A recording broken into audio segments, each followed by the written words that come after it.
എല്ലാവർക്കും നമസ്കാരം. Superintendent of survey and land records എക്സാമിൻ്റെ ഡീറ്റെയിൽഡ് സിലബസ് കേരള PSC പ്രസിദ്ധീകരിച്ചിട്ടുണ്ട്. പരീക്ഷയുടെ ഡേറ്റും പ്രസിദ്ധീകരിച്ചിട്ടുണ്ട്. ഇനി നമുക്ക് ഏകദേശം 2.5 മാസം സമയം നമുക്ക് പ്രിപ്പറേഷന് കിട്ടുന്നുണ്ട്. അപ്പോൾ എല്ലാവരും അടിപൊളിയായിട്ട് പഠിക്കേണ്ട ഒരു സമയമാണ്. നോക്കാം നമുക്ക് സിലബസിൽ എന്തൊക്കെ കാര്യങ്ങളാണ് പറയുന്നത് എന്ന്. ഓക്കെ, ഫസ്റ്റ് മൊഡ്യൂളിൽ നമ്മുടെ +1 മുതൽ പഠിക്കുന്ന ടോപ്പിക്സിൽ നിന്നും പതുക്കെ നമ്മുടെ സിലബസ് തുടങ്ങുകയാണ്. Set theory, elementary set theory 13 മാർക്കാണ് first module. Relations, elementary set theory എന്ന് പറയുമ്പം നമ്മുടെ സെറ്റ് എന്ന് പറയുന്ന മുഴുവൻ ചാപ്റ്ററും അതിനകത്ത് കവേർഡ് ആവുന്നുണ്ട്. ഓക്കെ, അതായത് union, intersection, difference, operations on set, singleton set, subset, venn diagrams, അതിൻ്റെ practical applications of set, addition theorems, അതെല്ലാം തന്നെ എലമെൻ്ററി സെറ്റ് തിയറിയിൽ ഇൻക്ലൂഡഡ് ആണ്. അത്യാവശ്യം വിശദമായി പഠിക്കാനുള്ള ടോപ്പിക്കാണ്. രണ്ടാമത്തെ topic relations, type of relations. അതിനകത്ത് പാർഷ്യൽ ഓർഡർ റിലേഷൻ പറയുന്നുണ്ട്, ഇക്വലൻസ് റിലേഷൻ. ഇക്വലൻസ് റിലേഷൻ എന്ന് പറഞ്ഞാൽ റിഫ്ലക്സീവും സിമെട്രിക്കും ട്രാൻസിറ്റീവും ആവുന്ന റിലേഷൻ. ആൻഡ് ഫംഗ്ഷൻ, റിലേഷൻ എപ്പോഴാണ് ഫംഗ്ഷൻ ആവുന്നത്, എന്താണ് ബൈജക്റ്റീവ് ഫംഗ്ഷൻ. ബൈജക്ഷൻ എന്ന് പറഞ്ഞാൽ അതിനകത്ത് 1 ഫംഗ്ഷനും ഓൺ 2 ഫംഗ്ഷനും അടങ്ങുന്നുണ്ട്. പിന്നെ ഫംഗ്ഷൻസിൻ്റെ കോമ്പോസിഷൻ എങ്ങനെ കണ്ടുപിടിക്കാം, എഫ് കോമ്പോസിഷൻ ജിയും ജി കോമ്പോസിഷൻ എഫും. പിന്നെ inverse of a function, invertibility of a function related to composition conditions and how can we find the inverse of a function എന്നൊക്കെയുള്ള വളരെ പ്രാധാന്യാർഹിതമായ topic. Then quadratic equations, relation between roots, sum of root, product of roots, അതുമായി relate ചെയ്ത് വരുന്ന ചോദ്യങ്ങൾ. Then mathematical induction, ശ്രദ്ധിക്കുക, principle of mathematical induction, statement related question. Statement is true for n is equal to 1. Assume that the statement is true for n is equal to k and prove that the statement is true for n is equal to k plus 1 എന്നൊക്കെ പറഞ്ഞ് principle of mathematical induction എന്ന് പറയുന്നൊരു chapter +1 പഠിക്കാനുണ്ട്. അതുമായി relate ചെയ്ത് വരുന്ന multiple choice ചോദ്യങ്ങൾ വ്യക്തവും ശക്തമായി പഠിക്കണം. വളരെ ഇമ്പോർട്ടൻ്റ് ആണ്. കാരണം അത് സാധാരണഗതിയിൽ PSCന് മുമ്പ് നടത്തിയ പരീക്ഷകളിൽ എക്സ്ക്ലൂഡ് ചെയ്യുന്നൊരു സാധനമായിരുന്നു ഇൻഡക്ഷൻ എന്ന് പറയുന്നത്. ഇനി ഈവൻ നമ്മുടെ എൻട്രൻസ് ഓറിയൻറ്റഡ് ആയിട്ടുള്ള പഠനങ്ങളിൽ പോലും 1-2 മാർക്കിന് ക്വസ്റ്റ്യൻ ചോദിക്കുന്ന ഒരു ടോപ്പിക്കായിരുന്നു. എങ്കിലും കുറച്ച് ക്വസ്റ്റ്യൻസ് നമ്മൾ അതുമായി ബന്ധപ്പെട്ട് പഠിക്കാനുണ്ട്. അതിലെ ചോദ്യങ്ങളുടെ പ്രത്യേകത എല്ലാ ചോദ്യങ്ങളും ട്രയൽ ആൻഡ് എറർ വഴി ചെയ്യാൻ കഴിയുമെന്നുള്ളതാണ്. Then obviously permutation and combination വിശദമായി ചർച്ച ചെയ്യണം. അതിനുശേഷം ട്രിഗണോമെട്രിക് ഫംഗ്ഷൻസ്. ട്രിഗണോമെട്രിക് ഫംഗ്ഷൻസ് കുറച്ച് അഡ്വാൻസ്ഡ് ലെവലിൽ തന്നെ നമ്മൾ പഠിക്കേണ്ടതുണ്ട്. കാരണം അവർ ഐഡൻറ്റിറ്റീസും സൊല്യൂഷൻ ഓഫ് ട്രയാങ്കിൾ ഉൾപ്പെടെ പറയുന്നുണ്ട്. അപ്പം law of sines, law of cosines, അതെല്ലാം വിശദമായി പഠിക്കണം. ട്രയാങ്കിൾ റിലേറ്റഡ് ട്രിഗണോമെട്രിക് ഐഡൻറ്റിറ്റീസ് എല്ലാം തന്നെ നമ്മൾ പഠിക്കണം. നമ്മൾ സാധാരണ റൈറ്റ് ആംഗിൾ ട്രയാങ്കിൾ മാത്രം യൂസ് ചെയ്യുന്നതല്ല, അതിൻ്റെ ഒരു വളരെ വിശദമായ എക്സ്റ്റെൻഡഡ് സ്റ്റഡി തന്നെ സിലബസിൽ പറയുന്നുണ്ട്. അപ്പം പ്രാഥമികമായ വളരെ ബേസിക് ലെവലിൽ നോക്കിയതുകൊണ്ടൊന്നും നമുക്ക് അവിടുന്ന് ഉത്തരം ചെയ്യാൻ കഴിയണമെന്നില്ല. ലോ ഓഫ് സയൻസ് ഒക്കെ ഉൾപ്പെടെ വളരെ വിശദമായി തന്നെയുള്ളൊരു പഠനം ട്രിഗണോമെട്രിയിൽ ആവശ്യമാണ്. ഹൈറ്റ്സ് ആൻഡ് ഡിസ്റ്റൻസസ് റിലേറ്റ് ചെയ്യുന്ന ചോദ്യങ്ങൾ, അതായത് പ്രാക്ടിക്കൽ ആപ്ലിക്കേഷൻ ഓഫ് ട്രിഗണോമെട്രി എന്ന് ഉദ്ദേശിക്കുന്ന ഒരു വേർഡ് പ്രോബ്ലംസിൻ്റെ ഒരു കളക്ഷൻ ഉണ്ടല്ലോ, ഹൈറ്റും ഡിസ്റ്റൻസും റിലേറ്റ് ചെയ്യുന്ന, അത് നമുക്ക് അത്യാവശ്യം പ്രാക്ടീസിലൂടെ ഈസിയായി പഠിക്കാവുന്ന കാര്യങ്ങളാണ്. 10ാം ക്ലാസ്സിൽ നമ്മളത് പഠിക്കുന്നുണ്ട്. പിന്നെ ജിയോമെട്രിയിലേക്ക് വരുമ്പോൾ പോളിഗൺസ് എന്ന് പറഞ്ഞാൽ 4 സൈഡുള്ള ആൾക്കാരെല്ലാം തന്നെ അതിനകത്ത് വരും. ഓക്കെ, അതായത് റെക്റ്റാങ്കിൾ, സ്ക്വയർ, പാരലലോഗ്രാം, റോംബസ്, അതിൻ്റെയൊക്കെ ഏരിയ കണ്ടുപിടിക്കാനും അതിൻ്റെ സൈഡുകൾ തമ്മിൽ കണക്ട് ചെയ്യുന്ന റിലേഷൻസും അതൊക്കെ പ്രാധാന്യാർഹമായി പഠിക്കണം. പിന്നെ സർക്കിളിൻ്റെ ജോമെട്രിക്കൽ ഇൻ്റർപ്രിട്ടേഷനാണ് ഇവിടെ ഉദ്ദേശിക്കുന്നത്. അതായത് ജോമെട്രിക്കലി സർക്കിൾ റിലേറ്റ് ചെയ്യുന്ന കാര്യങ്ങളൊക്കെ പഠിക്കുക. ഓൾജിബ്രായിക്കലി സർക്കിളിൻ്റെ അനാലിസിസ് നമുക്ക് വേറെ പഠിക്കാനുമുണ്ട്. ഓക്കെ, സോളിഡ്സ്, അതിനകത്ത് സോളിഡ്സിനകത്ത് സർഫസ് ഏരിയ ആൻഡ് വോളിയം എന്ന് കിടക്കുന്നെങ്കിലും ഒരുമാതിരിപ്പെട്ട എല്ലാ സോളിഡ്സിൻ്റെയും സർഫസ് ഏരിയയും വോളിയവും നമ്മൾ വിശദമായിട്ട് തന്നെ ചർച്ച ചെയ്യാനുണ്ട്. മെൻസുറേഷനിൽ വരുന്ന കാര്യങ്ങളൊക്കെ തന്നെ അവിടെ ഓയിലേഴ്സ് ഫോർമുലയും പഠിക്കാനുണ്ട്. അതിനുശേഷം നമ്മൾ ഇപ്പോൾ അത്രയും കാര്യങ്ങൾ ഒരു 98% +1 +2 ആയിട്ട് നിങ്ങൾ പഠിക്കുന്ന കാര്യങ്ങൾ തന്നെയാണ്. പിന്നെ മൊഡ്യൂൾ 2 തിയറി ഓഫ് നമ്പേഴ്സിലേക്ക് വരുമ്പോൾ അതിൻ്റെ അത്യാവശ്യം നമുക്ക് ഈസിയായി പഠിക്കാൻ കഴിയുന്ന കാര്യങ്ങൾ തന്നെയാണ് സിലബസിന് ഇൻക്ലൂഡ് ചെയ്തിട്ടുള്ളത്. Divisibility theorem, division algorithm, okay, അതായത് ഡിവിഡൻറ്റും ഡിവൈസറും ഒക്കെ തമ്മിൽ കണക്ട് ചെയ്യുന്ന റിലേഷൻ കാര്യങ്ങളൊക്കെ വെച്ചിട്ടുള്ള സംഭവങ്ങളാണ് അവിടെ പഠിക്കാനുള്ളത്. പിന്നെ ഗ്രേറ്റസ്റ്റ് കോമൺ ഡിവൈസറും ലീസ്റ്റ് കോമൺ മൾട്ടിപ്പിളും, GCD LCM ഒക്കെ കണ്ടുപിടിക്കാനുള്ള ചോദ്യങ്ങൾ. റിലേറ്റീവ്ലി ഇത് സെയിം സാധനം നമുക്ക് സ്റ്റാറ്റിസ്റ്റിക്കൽ അസിസ്റ്റൻറ്റ് എക്സാമിന് പ്രിപ്പയർ ചെയ്തവർക്ക് എളുപ്പമായിരിക്കും. സെയിം സിലബസ് ആയിരുന്നു അവിടെ ഉണ്ടായിരുന്നത്. റിലേറ്റീവ്ലി പ്രൈം അഥവാ co primes, there is no common factors between 2 numbers എന്ന് പറയുന്ന ഐഡിയ. പിന്നെ fundamental theorem of arithmetic congruence relation, solution of linear congruence 100% sure question, പിന്നെ Fermat's theorem, little Fermat's theorem. അതിനുശേഷം അത് നമുക്ക് ചുരുങ്ങിയ ക്ലാസ്സുകൾ കൊണ്ട് പഠിക്കാവുന്ന ടോപ്പിക്കാണ്. അത്യാവശ്യം നന്നായി സ്കോർ ചെയ്യാൻ കഴിയുന്ന മാർക്ക് ഉറപ്പിക്കാവുന്ന ടോപ്പിക്കാണത്. Okay, matrices, addition, multiplication, transpose, determinants, അതായത് +2 പഠിക്കാനുള്ള കാര്യങ്ങൾ. അതിൻ്റെ നമ്മൾ ക്വസ്റ്റ്യൻ പ്രാക്ടീസ് ചെയ്യുമ്പോൾ പക്ക എൻട്രൻസ് ലെവൽ ക്വസ്റ്റ്യൻസ് തന്നെ പ്രാക്ടീസ് ചെയ്യണം. ആ കാര്യത്തിൽ ഒരു കോംപ്രമൈസും ചെയ്യരുത്. സില്ലി ക്വസ്റ്റ്യൻസ് NCERTയിൽ നിന്ന് മാത്രം പ്രാക്ടീസ് ചെയ്തുകൊണ്ട് ഒരിക്കലും നമുക്കിത് പ്രതീക്ഷിക്കുന്ന പോലെ സ്കോർ ചെയ്യാൻ കഴിയില്ല. അത്യാവശ്യം എൻട്രൻസ് ഓറിയൻറ്റഡ് ആയിട്ടുള്ള എക്സ്റ്റെൻഡഡ് ലെവൽ ടോപ്പിക്സിൽ നിന്നുള്ള ക്വസ്റ്റ്യൻസ് തന്നെ പ്രാക്ടീസ് ചെയ്ത് എക്സാമിന് പ്രിപ്പയർ ചെയ്യേണ്ടതുണ്ട്. So symmetric, skew symmetric, Hermitian +2 പഠിക്കാനില്ല. അവിടെ തൊട്ട് നമ്മൾ സിമെട്രിക്ക്, സ്ക്യൂ സിമെട്രിക്ക് വരെ നമുക്ക് +2 പഠിക്കാനുണ്ട്. അവിടെ തൊട്ട് നമ്മൾ ഹയർ ടോപ്പിക്സിലേക്ക് കയറുകയാണ്.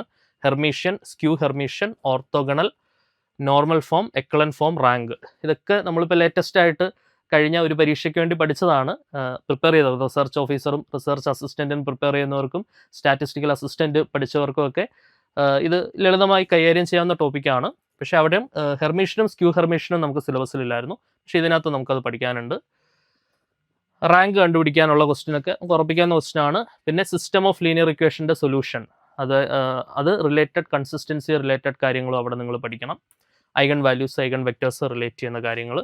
അപ്പോൾ അവിടെ തന്നെ Cayley Hamilton theorem, every square metric satisfy it's sound characteristic equation എന്ന് പറയുന്ന കെയ്ലി ഹാമിൽട്ടൺ തിയറം ഉൾപ്പെടെ നമുക്ക് പഠിക്കാനുണ്ട് 2ാമത്തെ മൊഡ്യൂളിൽ. 3ാമത്തെ മൊഡ്യൂളിലേക്ക് വരുമ്പം കാൽക്കുലസ് എന്ന് പറയുമ്പം പ്രധാനമായിട്ടും 5 ചാപ്റ്റേഴ്സിൻ്റെ നമ്മൾ +2ൻ്റെ പോയിന്റ് ഓഫ് വ്യൂവിൽ നോക്കുമ്പോൾ 5 ചാപ്റ്റേഴ്സിൻ്റെ ഒരു കളക്ഷനാണ് കാൽക്കുലസ് എന്ന് പറയുന്നത്. Continuity and differentiability, application of derivatives, integration, application of integration, differential equation. ഈ 5 ചാപ്റ്റേഴ്സിലെ മുഴുവൻ കാര്യങ്ങളും സിലബസിലുണ്ട്. അതിനുശേഷം നമുക്ക് ഹയർ സ്റ്റഡീസിന് പഠിക്കാനുള്ള കുറച്ച് എക്സ്ട്രാ കാര്യങ്ങളും ഉണ്ട്. ഓക്കെ, സിലബസ് തുടങ്ങുന്നത് ഞാൻ ഈ പറഞ്ഞ ചാപ്റ്റേഴ്സിൽ നിന്നാണ്. Limits, continuity, differentiability, derivative, Rolle's theorem, intermediate value theorem, mean value theorems. Then Taylor and Maclaurin series പതുക്കെ ഹയർ സ്റ്റഡീസിലേക്ക് കയറുന്നു. എൽ ഹോസ്പിറ്റൽ റൂള് എന്തായിരുന്നു, നമ്മുടെ ലിമിറ്റ്സുമായിട്ട് റിലേറ്റ് ചെയ്ത് എൽ ഹോസ്പിറ്റൽ റൂള് 0/0 അല്ലെങ്കിൽ ∞/∞ പോലെയുള്ള ഇൻഡിറ്റർമിനേറ്റ് ഫോംസ് വരുമ്പോൾ നമ്മൾ അപ്ലൈ ചെയ്യുന്ന നിയമമാണ്. ദെൻ പാർഷ്യൽ ഡിഫറൻഷിയേഷൻ, നമ്മൾ പാർഷ്യൽ ഡെറിവേറ്റീവ്സിൻ്റെ ഐഡിയാസിലേക്ക് കയറുന്നു. Homogeneous function, Euler formula, application of differentiation. അതിനകത്ത് ഈ പാർഷ്യൽ ഡെറിവേറ്റീവുമായിട്ട് ബന്ധപ്പെട്ട ഡിഫറൻഷിയേഷൻ്റെ ആപ്ലിക്കേഷൻ ഉൾപ്പെടെ നമ്മൾ വിശദമായി ചർച്ച ചെയ്യണം. മാക്സിമം മിനിമയൊക്കെ സിംഗിൾ വേരിയബിളിലുള്ള ഫംഗ്ഷൻസ് മാത്രമല്ല, മൾട്ടി വേരിയബിൾ ഫംഗ്ഷൻസിൻ്റെ, കാരണം പാർഷ്യൽ ഡെറിവേറ്റീവുമായിട്ട് റിലേറ്റ് ചെയ്ത് പറയുന്നതുകൊണ്ട് തീർച്ചയായിട്ടും മൾട്ടി വേരിയബിൾ ഫംഗ്ഷൻസിൻ്റെ മാക്സിമം മിനിമം കൂടെ നമ്മൾ 100% ക്വസ്റ്റ്യൻ ഉണ്ടാവും. fxxും fyyയും fxyയും ഒക്കെ കണ്ടുപിടിച്ച് d = fxx × fyy - fx അങ്ങനെ ഒരു ഫോർമുലയൊക്കെ fxy ദ ഹോൾ സ്ക്വയർ, എന്നിട്ട് അത് <0 ആകുമ്പോൾ സാഡിൽ പോയിന്റ് എന്നൊക്കെ പറഞ്ഞ് നമ്മൾ പഠിക്കുന്നുണ്ട്. അപ്പം ആ ഒരു മാക്സിമം മിനിമം ഐഡിയയും കൂടെ തീർച്ചയായിട്ടും പഠിക്കണം. കാരണം പാർഷ്യൽ ഡെറിവേറ്റീവ് അതിന് മുമ്പ് സിലബസിൽ പരാമർശിക്കുന്നുണ്ട്. അപ്പോൾ അതിനകത്ത് ഒരു കൺഫ്യൂഷൻ ഉണ്ടാവരുത്. യൂണി വേരിയബിൾ ഫംഗ്ഷൻസിൻ്റെ maximum minimum concept second order derivative test ഉൾപ്പെടെ നമ്മൾ +2 പഠിക്കുന്നതാണ്. പക്ഷേ അതിൻ്റെ ഒരു എക്സ്റ്റെൻഡഡ് വെർഷൻ, അതായത് നമ്മൾ ഡിഗ്രിക്ക് പഠിക്കുന്ന പാർഷ്യൽ ഡിഫറൻഷിയേഷനുമായി ബന്ധപ്പെട്ട് പഠിക്കുന്ന മാക്സിമം മിനിമയിൽ നിന്നും ചോദ്യങ്ങൾ 100% ഉണ്ടാവും. തീർച്ചയായും അത് നിങ്ങൾ പഠിക്കണം. ഓക്കെ, ആൻഡ് അതിനുശേഷം ടാൻജൻസ് ആൻഡ് നോർമൽസിന് ശേഷം അതിനകത്ത് പോയിന്റ് ഓഫ് ഇൻഫ്ലക്ഷൻ, അസിംപ്റ്റോട്ട്സ്, കോൺകേവിറ്റി മുതലായ കാര്യങ്ങളെക്കുറിച്ച് അവിടെ തിയററ്റിക്കൽ ക്വസ്റ്റ്യൻസിനേക്കാൾ ഉപരി സ്റ്റേറ്റ്മെൻറ്റ് റിലേറ്റഡ് ക്വസ്റ്റ്യൻസിന് സാധ്യതയുള്ള ടോപ്പിക് കൂടിയാണ് അതൊക്കെ. ദെൻ ഇൻ്റഗ്രേഷനിലേക്ക് കയറുമ്പം ഡിഫറെൻറ്റ് ടൈപ്സ് ഓഫ് ഇൻ്റഗ്രൽസ്, അത്യാവശ്യം നല്ല വാസ്റ്റ് ആയിട്ടുള്ള മൊഡ്യൂളാണ്. ഡെഫിനിറ്റ് ഇൻ്റഗ്രൽ, അതിൻ്റെ പ്രോപ്പർട്ടീസ്, ഈ ടൈപ്സ് ഓഫ് ഇൻ്റഗ്രൽ എന്ന് മെത്തേഡ്സ് ഓഫ് ഇൻ്റഗ്രേഷൻ എന്ന് പറയുമ്പോൾ തന്നെ അതിനകത്ത് ഇൻ്റഗ്രേഷൻ ബൈ പാർട്സും ഇൻ്റഗ്രേഷൻ ബൈ പാർഷ്യൽ ഫ്രാക്ഷനും ഇൻ്റഗ്രേഷൻ ഓഫ് സം സ്പെഷ്യൽ ഫംഗ്ഷൻസും എന്താണ് ഇൻ്റഗ്രേഷൻ ബൈ ട്രിഗണോമെട്രിക് ഐഡൻറ്റിറ്റീസും all of them are included in that. ആ കാര്യത്തിൽ സംശയമൊന്നും വേണ്ട കേട്ടോ. ഡെഫിനിറ്റ് ഇൻ്റഗ്രൽസിലേക്ക് വരുമ്പോഴത്തേക്കിനും അതിൻ്റെ പ്രോപ്പർട്ടി റിലേറ്റഡ് ക്വസ്റ്റ്യൻസും പ്രാധാന്യാർഹമായിട്ട് പഠിക്കണം. കാരണം 13 മാർക്ക് നല്ല വെയിറ്റേജ് ആണ്. പിന്നെ ഇൻ്റഗ്രേഷൻ്റെ application, area, volume and note the point, volume and area of revolution higher സ്റ്റഡീസിന് പഠിക്കുന്ന ടോപ്പിക്കാണ്. അതിന് സ്റ്റാൻഡേർഡ് ഫോർമുലാസ് ഉണ്ട്, അതൊക്കെ വെച്ചിട്ട് നമുക്കത് പഠിക്കാവുന്നതാണ്.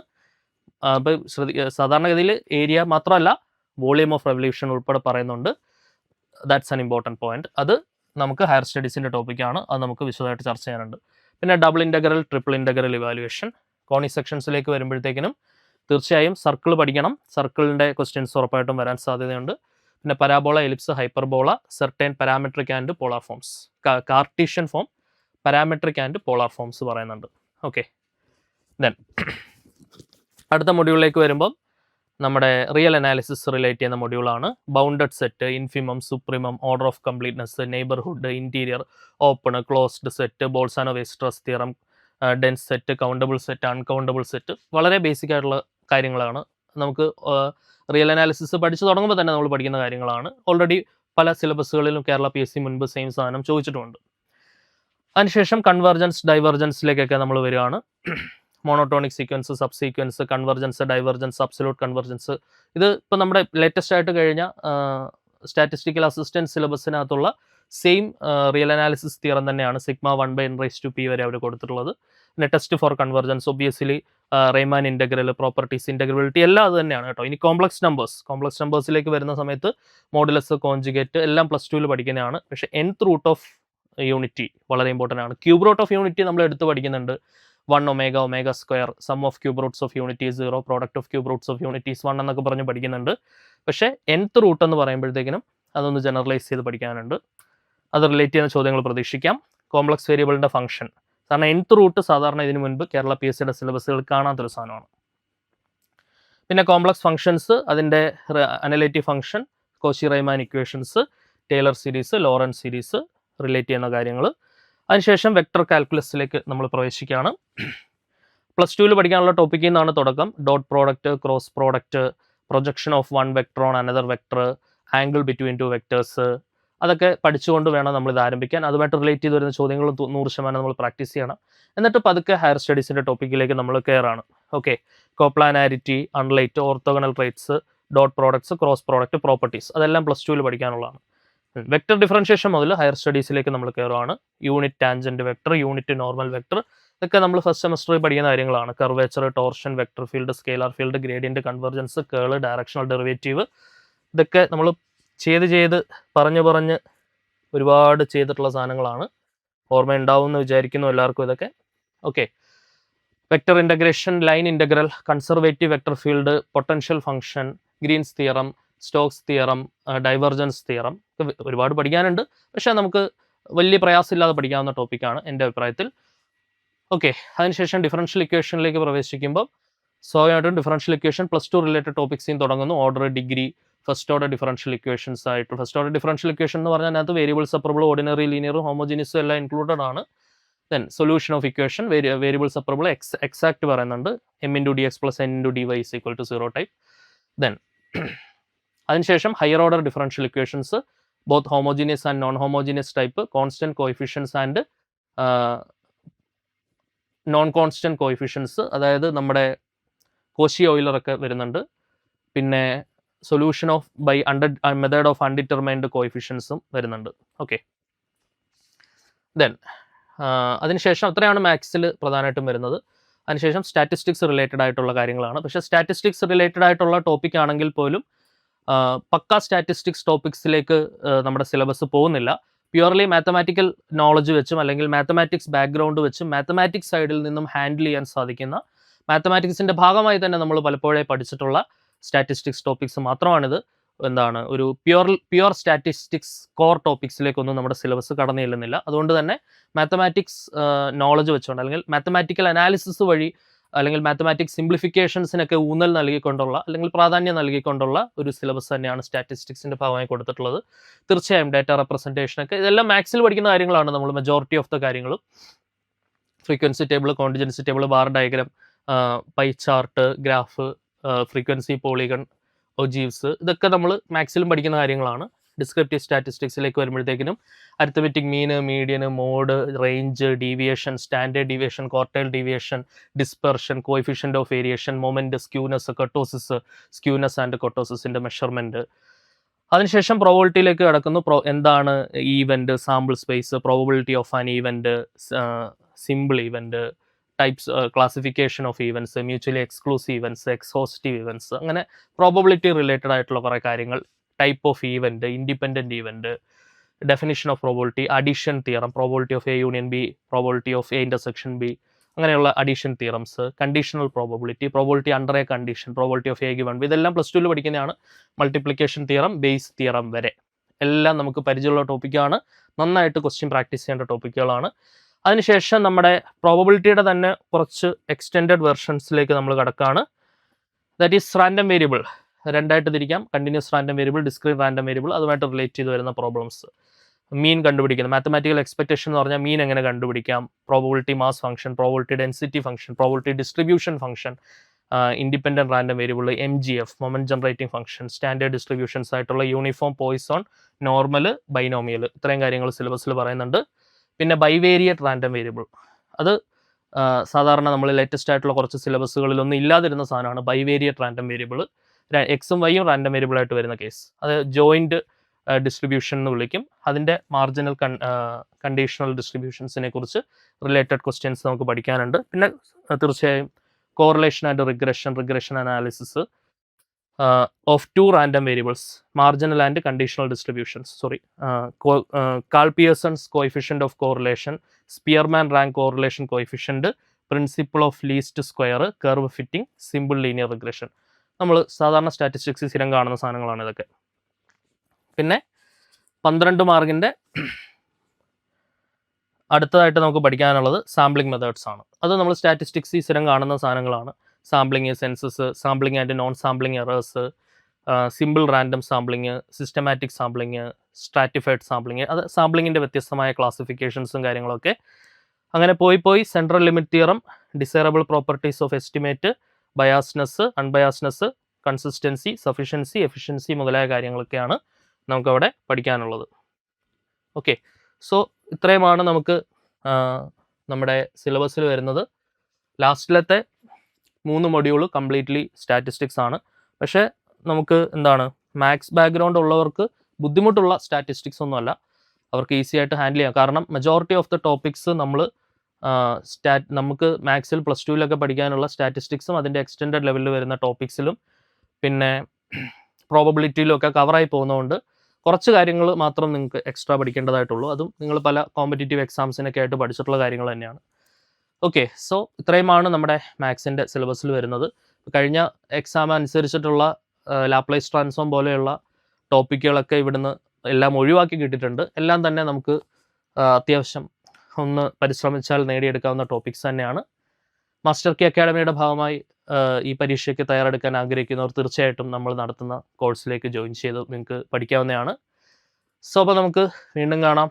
Until then, bye bye.